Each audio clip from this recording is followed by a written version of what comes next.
Welcome to the Out of Home Insider. Today's show will certainly challenge some of the things you believe to be true and expand your mind on topics that maybe you've never been comfortable talking about, but are incredibly important to talk about. With me today is Mrs. Ulbricht. Mrs. Ulbricht is the mother of Ross Ulbricht, who you'll learn about here today. We connected because she's got a billboard up in Times Square. It's bringing awareness back to Ross's case at a time that's maybe never been more relevant. Topics like privacy and freedom of speech. And we're so grateful for you to be here today, Mrs. Ulbricht. Thanks for joining the show. So happy to be here, Tim. Call me Lynn. All right, please. We'll call you Lynn for the duration. And no, thank you so much for the opportunity. Certainly. So for folks that may not be familiar with Ross's story, if you could just tell us about Ross, about the Silk Road, and give the audience an idea of Ross's case. Sure, and it's a very complicated case, so FYI. And it was happened. The whole thing happened almost 7 years ago, but it is still very relevant. So Ross is my son, and he, at a young, impressionable age in graduate school, he got very involved with the libertarian movement and with the Ron Paul campaign, and started studying Austrian economics. And these are all, philosophies of free markets and freedom. And he got very passionate about this. At the same time, he discovered the cryptocurrency Bitcoin and saw the potential for monetary freedom with that. And he wanted to bring an experience of a free market, a truly free market, to people so they could experience it and maybe, want that. And at first he created a video game which didn't get published. He almost did, but didn't. And so then he turned to the internet and created a website called The Silk Road, which was an open market.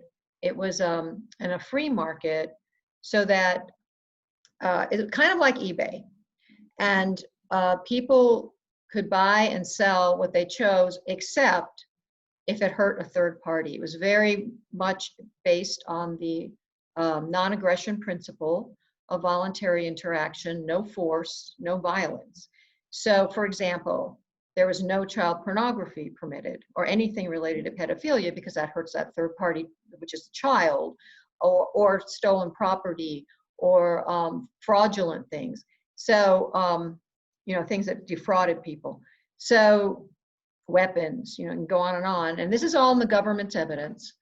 But it did permit drugs, the administration of the site, which there were many people involved, believed, and many libertarians believe that it's choice. Drugs are a choice between two people, buying and selling.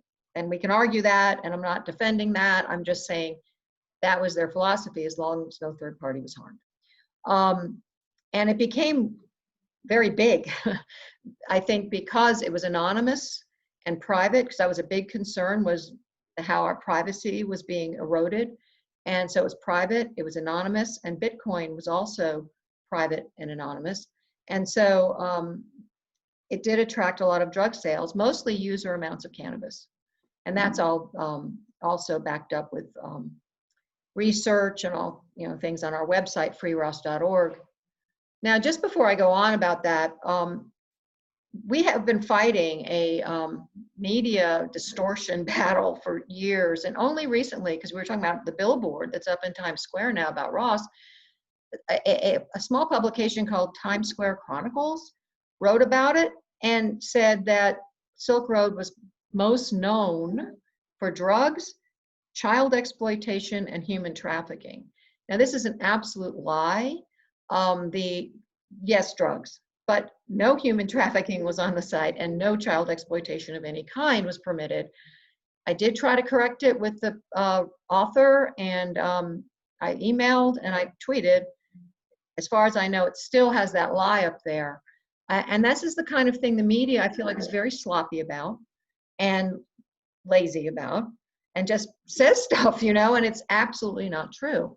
And I can back that up with government evidence and exhibits at trial that Right, say that's it's been not true. proven time Oh, and time again. over and over. You know, Yes. it was not an effective marketplace for firearms. We can go to Right. Walmart or Instagram and buy those things. Pedophilia wasn't allowed, and there's more of it on the general internet. And I agree, right? The investigative part of investigative journalism has really fallen by the wayside, and the extent of that research was probably a Google search and hey, here's a regurgitation of something that I found online. Some The other media lie has been that's out there, echoing unscrupulous. the lies, right? Absolutely. And I just wanted to say that because we are talking, it was written about specifically the billboard.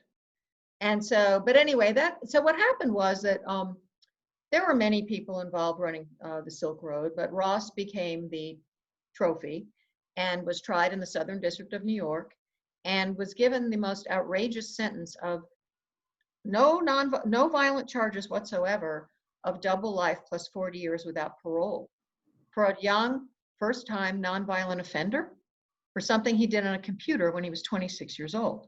This is like 2 centuries or something. I mean, it adds up to, it's such an abuse of government power. And I think because of that, because of the excessive and really unconstitutional sentence, because the Eighth Amendment says no cruel or unusual punishment. It's very unusual. It's very cruel. Very. That, and also because the site was the first proof of use of Bitcoin. No one had heard of Bitcoin before, and it really put Bitcoin on the map. And so many people, including the person who financed the billboard, many libertarians and people involved in Bitcoin support Ross still, because they understand his intentions. They understand that he was trying to do good. You can say it was a mistake, and all that. Yeah, Ross even says it was. However, he was young and enthusiastic, and he made a mistake. Should he have to die in a cell for that? And that's not American. Should not happen. No nonviolent person should get a life sentence, in my opinion. And really what Ross did, and especially in that time frame, is more akin to the achievements that we celebrate of Mark Zuckerberg or a Jeff Bezos. Yeah. He created a community and a marketplace transacting, I think, at over $1.5 billion at one point. Now that's an exaggerated figure, but the government's figure is 183 million, which is not small, but of course, billion is 1,000 million. That's a lot more than that. So that's again the media. But go ahead, it's not your fault. No, and thank you for correcting that point. But I think the work that he did is so important in terms of preserving some of those fundamental civil liberties, and really, it was the crossroads of the 3-headed dog of cyber, drugs, and finance.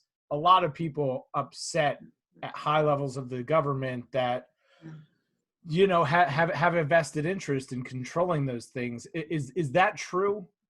It's my theory. And one of the reasons I believe that is because the biggest drug seller on Silk Road, who was convicted of that, got 10 years, and he had the same offense levels as Ross. Ross was never even charged with actually selling any drugs. He had a platform. But he just made the technology. He didn't deal drugs on the platform. So it's like saying Jeff Bezos, because there was cyanide on Amazon and a young girl bought some and killed herself with it, and her mother was suing Amazon, that he is responsible for her death. And it's like, there is dangerous things on the internet. There are knives and there are guns and there are, all kinds of things. Sure. Can we hold website hosts responsible for this? And so that's the big constitutional question here too. But in any case, I don't think the drugs were really as much of a concern, or even much. It's the disparity of sentencing shows that. Sure. However, it came out in Snowden papers later that the NSA was urgently tracking Bitcoin users. They were very alarmed about Bitcoin, this new upstart currency. And right before Silk Road was taken down and Ross was arrested, I think it was really the Bitcoin. That, and well, the judge even said, we know you started the site for philosophical reasons, and we're just not sure that's a philosophy you've left behind. This is, it's voluntary interaction, non-aggression principle, free market, and apparently that's very threatening.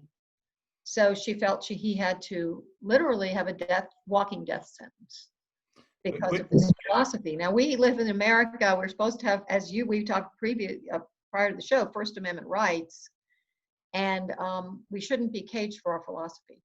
Absolutely not. Yeah. Especially we see it now, how those things really have kind of they have dire implications in terms of whether or not we preserve the right to privacy, the right to free speech. Getting back to Ross's case specifically, I'm interested in hearing more on your take about the Fourth Amendment violations. There's a lot of controversy around how were the servers obtained, and was it even a legal search? Can you offer any insight into that? Well, actually, Fourth Amendment questions went all the way to the Supreme Court with Ross's case. And the server is always this question hanging out there, but, and the government agent, Christopher Tarbell, who claimed how he found it, experts all over the world called foul. They said, this is gibberish, this is absurd, this is a lie, basically.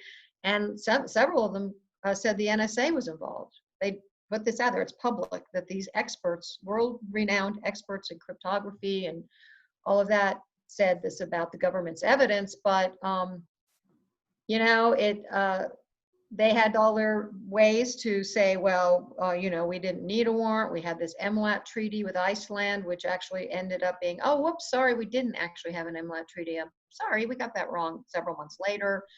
And so what boiled down to was it wasn't ever, it just didn't become an issue.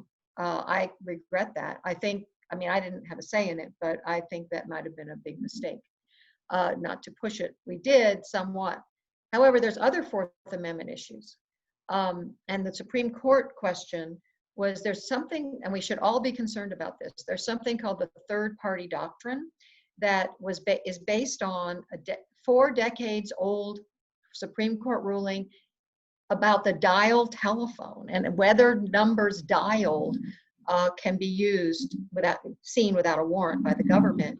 And the Supreme Court said, yeah, it's okay.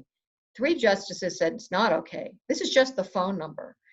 Think of what we have on our phones now. I mean, they're computers, of course. So there's all kinds of relevant information, our religious affiliation, our sexual orientation, our medical records, our you know, political persuasions. And because of the third party doctrine, that is this antiquated thing, the government has unfettered access to all of our internet information without a warrant, without probable cause, in secret, with no oversight, legally in the courts. And and just to amplify the magnitude of that, if you're an outspoken individual or you believe in something that is contrary to a particular narrative, that gives the government and law enforcement carte blanche to dig through all of your personal stuff and find something that they could potentially charge you with as a crime. Is that a fair summation? Or blackmail you, or blackmail an official, or there's you know, to pursue political enemy, or whatever, and they don't need a reason.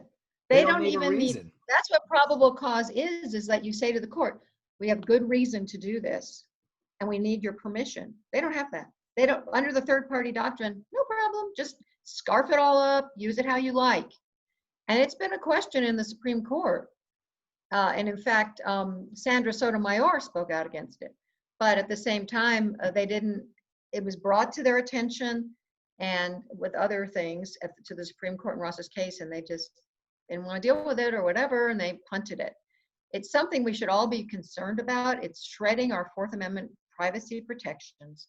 And, you know, really, the courts are not keeping up with the technology. You know, I mean, it's one thing to have a number on a dialed on a dial telephone. I mean, a lot of people listening right now probably I've never even seen a dial telephone. my son picked mine up the other day and said, "Dad, what's this? What is this?" He asked me, "What is this?" And you know, but we carry these little computers around that track us and reveal all kinds of things about us that really the government should at least have to have a warrant. It's not like they can't go in, but they have to, that's what warrants are for, you know? So it's not all Sure. in secret for them to do what they want. It's very frightening. It- So that was a big part of it. Also during Ross's, another Fourth Amendment issue that came up was that they, without a warrant, without all that stuff, permission from the court, went to his home, Ross's home, and shown a directional antenna where they could track him from room to room from outside, no warrant, in secret. So they could be doing that to any of us at any time they like, wow. no warrant. This is a precedent for that. That's just another thing. I mean, it's a very important case, as you said, for many reasons, but the Fourth Amendment is a big one. And the Fourth Amendment is under assault in our country, let's face it. It's like we're living in a surveillance state. We I don't see feel it like being I used. just figure, oh, they're listening. I can't, they're tracking me. You know Sure. that, I mean, I know just from the ads that pop up on my computer, they've been tracking me. Right. Yeah. We give these permissions almost really unknowingly. Siri, Google Maps, Alexa, we're giving all of this information up to be surveyed, and right, we put blinds on our windows. We have a bathroom door. We obviously we value privacy, but we're just relinquishing control of the data and the information that is unique to us that could be used for malicious purposes. And certainly in Ross's case, it has been. I don't think that there's much of a question about that. How is Ross doing, and what's the status of his case? Can you give us an update? Yeah, sure. So with the Supreme Court, he exhausted all his direct appeals. There's nowhere else to go. You go to the Supreme Court and you don't get relief there, it's over. But there's two different things that could still potentially free Ross. One is it's a Hail Mary, to be honest. It's something that it's a last-ditch effort. It's not in the criminal court. It's in the civil court, and it's really talking about your lawyer and how your lawyer was ineffective. And sometimes, for example, with the sentence, that could be changed, or there could be relief there. We're working on it. There's also the other option of a commutation of the sentence by the President of the United States. Any federal prisoner or person in the federal system the President of the United States has to do it. If you're in a state case, the governor does it, of the state. So we are working very hard to get the attention of President Trump. He's shown a heart for pardoning people. And we have almost 300,000 signatures on our clemency petition addressed to him. And where can people find that, Lynn?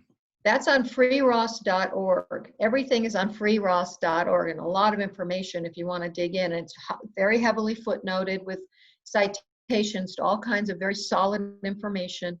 But the petition is in a big banner on the front home page. And all you really need to know to feel okay about signing it is you don't have to know all the details of Ross's case. Does a first-time peaceful, nonviolent offender deserve double life plus 40 years without parole? I mean, think about it. It puts us all in peril that this kind of sentence can be given to someone.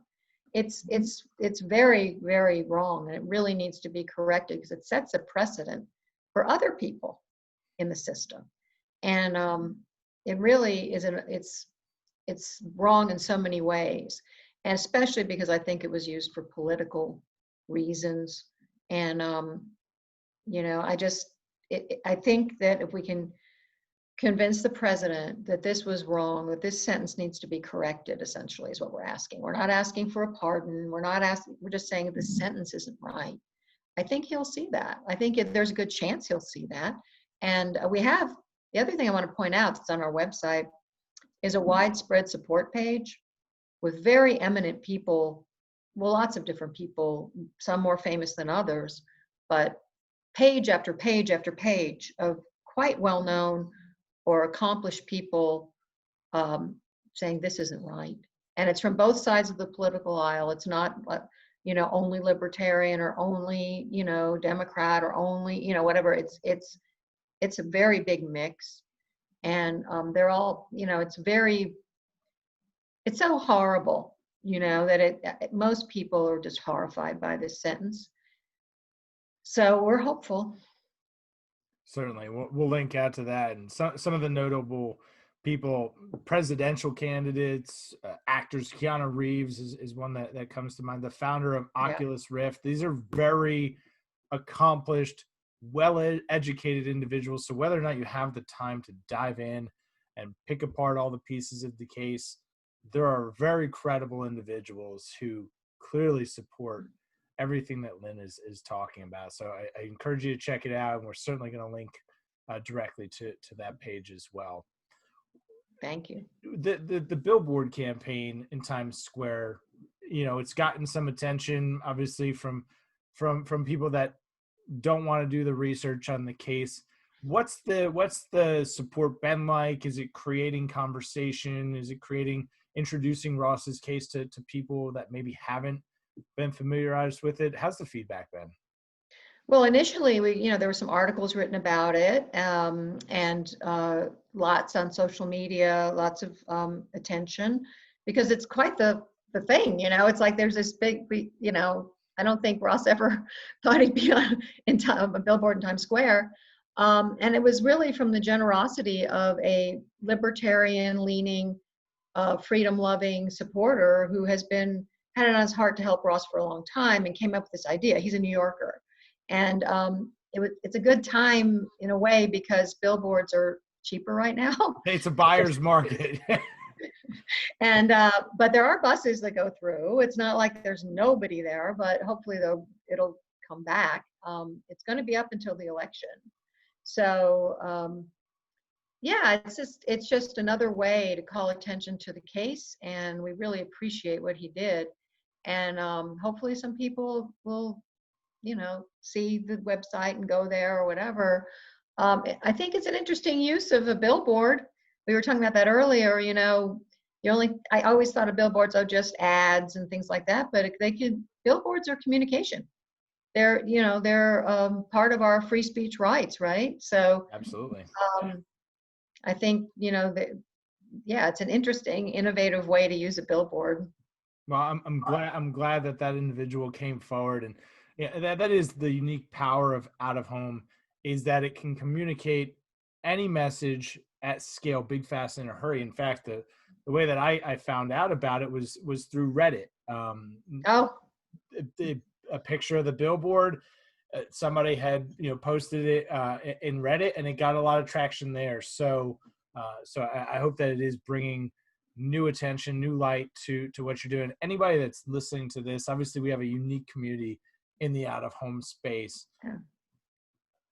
Please hear what Lynn is saying, that this is a freedom of speech issue. This is just a fundamental freedom issue. I'll point out, and Lynn and I were talking about before we kicked off the show here, is that there are countries in Africa. Nigeria is one that comes to mind. I believe it's Nigeria. I'll have to check it. Was that the government must approve a message on a billboard before it ever gets posted. So take everything that we've talked about here today and consider whether or not you want to live in a country where the government can decide what goes up on the thing that we love so much, which is out-of-home advertising, especially when there are social impact causes like Ross's that need to be communicated to the masses, that people need to know about. There are real implications for our business, for our freedoms as Americans, and I hope that anyone that hears this does get involved, visits freeross.org.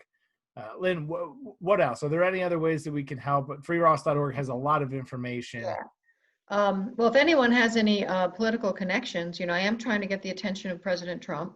It doesn't have to be at that level. It could be any political connections. Of course, we always need donations because we have like all these lawyers. Sure. Lawyers are very expensive people. I also wanted to say, the billboard, it did really make an impact because it got all over social media. It was different than putting up a meme. It impressed Right. people that it was actually in the physical space of Times Square. I mean, and it was interesting 'cause it was above a diner that has freedom next to it, a big sign. It was kind of It's perfect. awesome. But and I was thinking about other billboards I'd seen, and one was recently in California, driving down the highway. It said, "Cannabis delivered to your door." And I'm like, wait a second, that's what the whole Silk Road thing was doing 7 years ago. And now there's billboards up exactly. And of course, Bitcoin has become a worldwide thing. And Sure. so many of the things that were really scary and dangerous and wrong in people's minds when Ross was on trial have become acceptable parts of our, society, or at least are becoming that. And Ross is still sitting in a cage facing death in prison. So it's very, that's the other thing. It's like this should not be allowed to stand. And anyone, I just want to make a pitch for criminal justice reform, because he's not unique. There are people just for marijuana serving life sentences. He knows one of them. It happens to be his prison happens to be in Colorado, where it's legal on the Where it's state legal. level. Give me a break.